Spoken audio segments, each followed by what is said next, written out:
Welcome to my YouTube automotive channel. In today's video I have a 2012 Chevrolet Cruze and I will show you which fuse to check in case your Cruze is equipped with parking assist, parking sensors, and they are not working.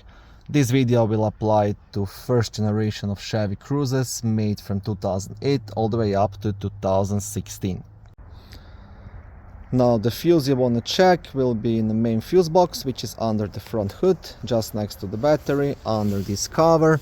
To remove the cover you will have a couple of black tabs, one here, one here, one here. So you want to press these clips together and lift up to unlock it, and you will do that on all three of them.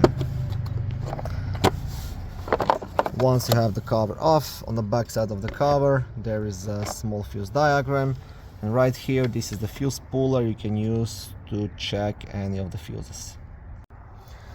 And the fuse you want to check will be fuse number 5, which is a 15 amp blue fuse located right here. Okay, now if the fuse proves to be good, then you'll have to dig a bit deeper. You'll have to check all the wiring towards the sensors. You'll have to check all the electrical connections at the sensors, and possibly replace the faulty sensor, because if just one is faulty, usually nothing will work. Thank you for watching this short video. I hope it was helpful and educational. If it was, please like it and consider subscribing to my YouTube automotive channel. On my channel there is lots of how-to videos, do-it-yourself videos, car reviews, product reviews and other similar automotive topics.